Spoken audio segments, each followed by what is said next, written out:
en un pueblito metido entre montañas y lagos fríos, llamado Titilaca. Ahí vivía Pastor Wilka.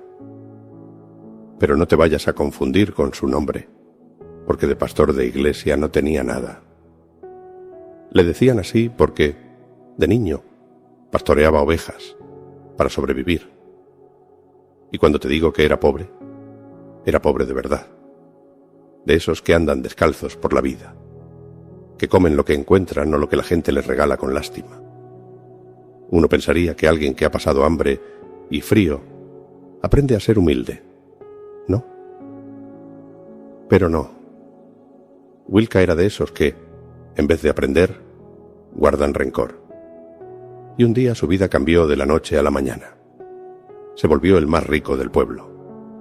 Pero no fue por esfuerzo ni por trabajo honrado. Fue por un engaño tan sucio que hasta el diablo debió aplaudirle. En Titilaca, el dueño de casi todas las tierras era un hombre llamado Narciso Luque. Era un hacendado con plata, de esos que no pasan hambre y tienen tierras hasta donde la vista se pierde. No era malo, pero tampoco era un santo. Sabía manejar su riqueza y no dejaba que lo pisoteen. Cuando Wilka era joven, Luque le dio trabajo, le dio techo, comida y hasta le enseñó un par de cosas sobre manejar ganado y tierras. Pero Wilka era ambicioso. No quería solo trabajar para un patrón, quería ser el patrón. Así que junto con su mujer, una señora más astuta que un gato, callejero, trazó un plan sucio. Acusaron a Luque de haber seducido a la esposa de Wilka. Imagínate el escándalo. El pueblo entero chismeando, las viejas murmurando y los hombres echándole más leña al fuego. Pero la peor parte fue que el juez del pueblo, Luis Arias, era más corrupto que un político en campaña. Falló a favor de Wilka sin dudarlo. Así que, de un día para otro, Luque perdió todo. Lo sacaron de su propia hacienda, como si fuera un ladrón. Y Wilka y su esposa se quedaron con todo: la casa, las tierras y el ganado. Desde ese día, Wilka cambió. Si antes era un hombre humilde, ahora se creía un rey. Se paseaba montado en su caballo, vestido con ropas caras y con un puro en la boca, como si la vida siempre le hubiera sonreído. Yo no soy como esos indios. Yo uso zapatos, desayuno arroz con huevo estrellado y almuerzo lomo fino con vino. Y la gente lo odiaba. Pero nadie decía nada porque ahora era poderoso. Tenía plata y tierras. Y si te le cruzabas, podía hacerte la vida imposible. Un día, mientras comía un plato bien servido, una de sus cocineras se le acercó con miedo. «Don Wilka, hay un hombre en la puerta. Pide un poco de comida. ¿Podemos darle las sobras?»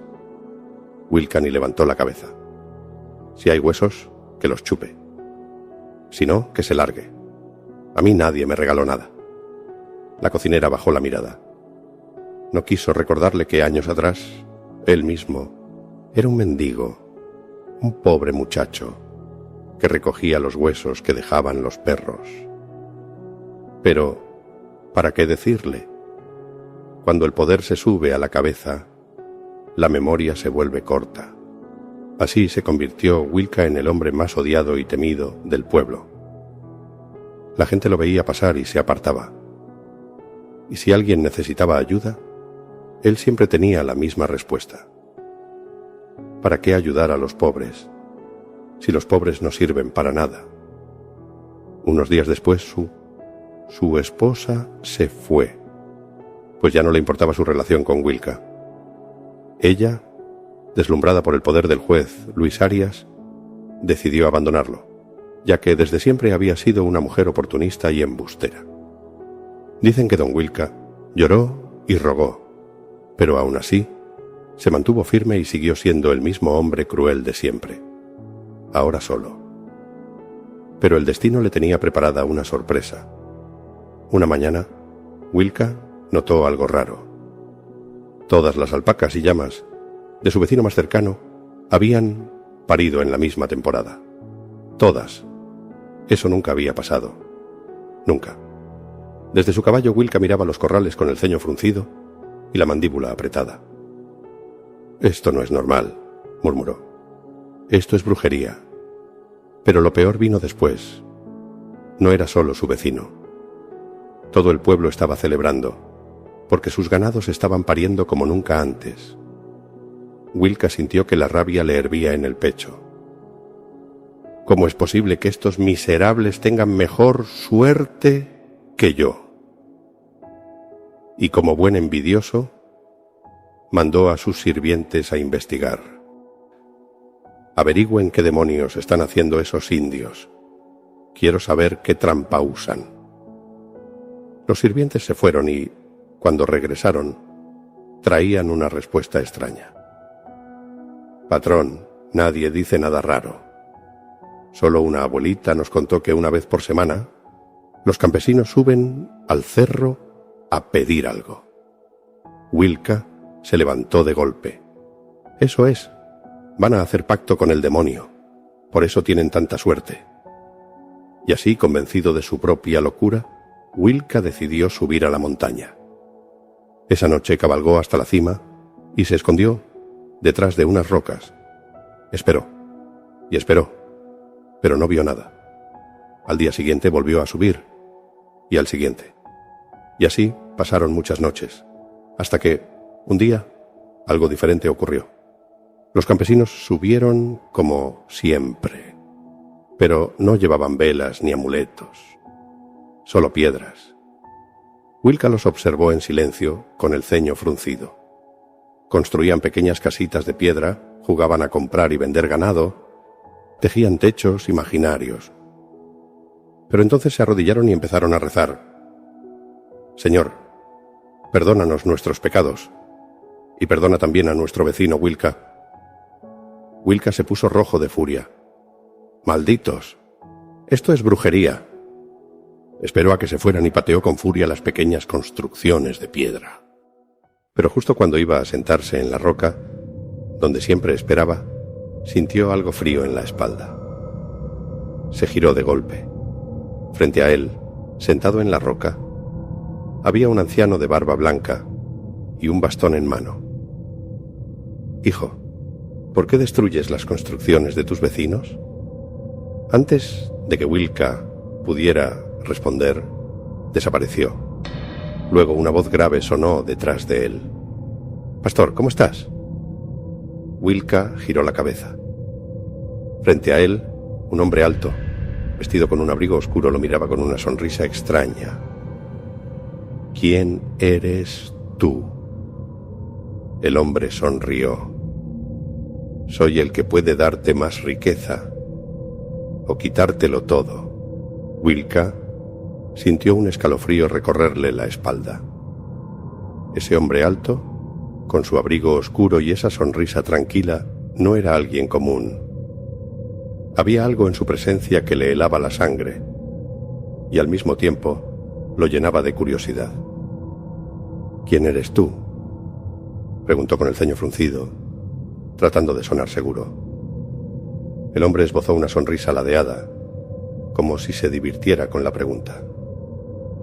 «Soy el que ha dado crías a los ganados de tus vecinos». Wilka sintió que la rabia le subía hasta la garganta. «Así que fuiste tú», gruñó. «Diles que ya basta, que no sigan prosperando». El hombre se cruzó de brazos y lo miró fijamente, con la calma de quien sabe que tiene el control de la situación. «¿Y qué me das a cambio?». Wilka no lo dudó ni un segundo. El miedo y la envidia lo cegaban. «Lo que quieras. Haré lo que sea, pero quiero ser el único rico aquí». El hombre alzó una ceja como si ya esperara esa respuesta. «¿Lo que sea?». «Sí». El hombre de abrigo oscuro se acercó lentamente, poniendo una mano pesada sobre su hombro. «Muy bien. Te haré el más rico de todos. Haré que todas las crías de tus vecinos desaparezcan. A cambio, te daré el triple de lo que tienes ahora. Wilka sintió un cosquilleo en el pecho, una emoción casi infantil. Por fin las cosas volvían a su lugar. Sí, acepto. Pero el hombre levantó un dedo, deteniéndolo. Hay una condición. Wilka tragó saliva.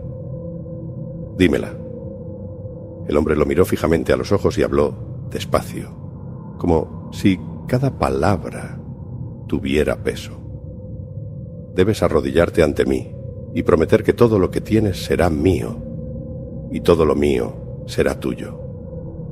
Wilka sintió un escalofrío, pero su ambición era más fuerte que cualquier duda.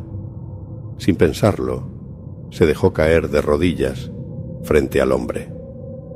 Acepto, pero en cuanto sus rodillas tocaron el suelo, un viento helado recorrió la cima de la montaña.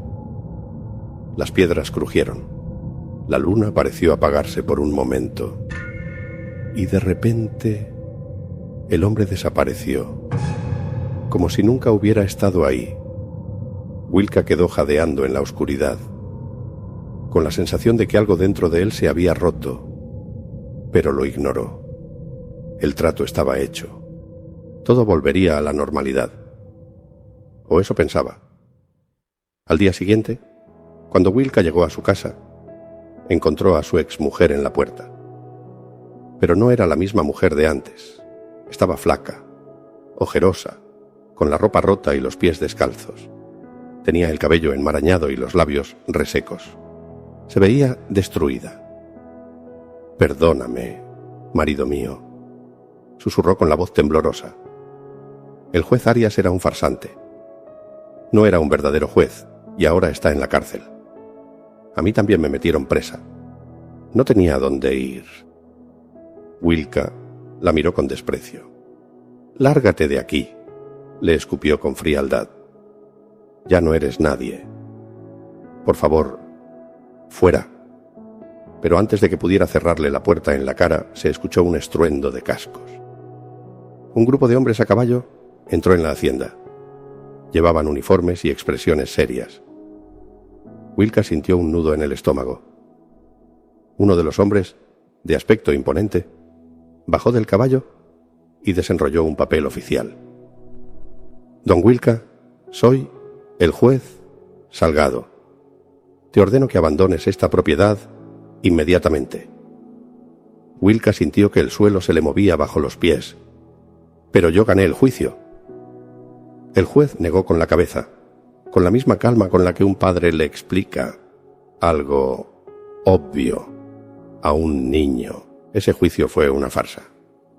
Luis Arias nunca fue un juez real, y su firma no tiene validez. Todo lo que tomaste le pertenece a Narciso Luque. Wilka sintió un mareo. No, esto no puede estar pasando. Pero sus propios trabajadores, aquellos a los que había tratado como basura, lo agarraron y lo sacaron a golpes de su casa. Cayó al suelo, con la cara llena de polvo y las manos temblorosas. Desde la puerta, Narciso Luque lo miraba con calma. «Llévate 100 de ganados, Wilka. Todos podemos equivocarnos alguna vez». Pero antes de dejarlo ir, levantó la mano y dijo con una sonrisa burlona: «Pásame el fajo de dinero que llevas en los pantalones». Wilka, derrotado, sacó los billetes con las manos temblorosas y se los entregó sin decir una palabra. Y así, mientras en la hacienda se celebraba con música y comida, Wilka y su mujer dormían en el suelo de su vieja choza, con las manos vacías. Pero lo peor aún estaba por venir.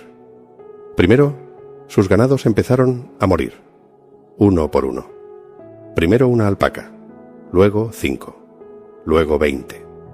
Para cuando llegó el mes de mayo, ya no le quedaba nada. Su exmujer, enloquecida por la desgracia, huyó a las montañas y nunca más se supo de ella. Wilka, solo, pobre y derrotado, volvió a ser lo que siempre había sido: un mendigo. Dicen que su joroba se hizo más grande, que su piel se volvió gris y que su pierna derecha dejó de servirle, volviéndolo cojo. Pero lo más raro de todo es que nunca pasaba hambre. Siempre tenía maíz tostado, harina, miel y azúcar. Los vecinos, que ya no le guardaban rencor, a veces lo visitaban. «Don Wilka, ¿quién le trae comida?». El anciano sonreía con tristeza y respondía: «En el cerro, donde ustedes van a jugar, me encontré con un abuelito cuando aún era rico. Él me trae comida, me cuida, me lleva al baño, a veces llora conmigo, pero lo raro es que sigue igual de joven». Los campesinos se miraban entre sí, sin entender, hasta que un día, en una mañana fría, encontraron a Wilka muerto en su cama. Ese mismo día, en una cueva a las afueras del pueblo, hallaron el cadáver de su exmujer. Llevaba una carga en la espalda. Cuando la abrieron, encontraron harina, maíz tostado, miel y azúcar. Fue entonces cuando entendieron la verdad. Dios nunca abandonó a Wilka, a pesar de todo el mal que había hecho, a pesar de haberse arrodillado ante el demonio. Dios lo había perdonado. Y no solo eso. Dios lo había cuidado hasta el final, porque Dios siempre está ahí, aun cuando caminamos en la oscuridad, aun cuando creemos que estamos solos. Él nunca deja de amarnos.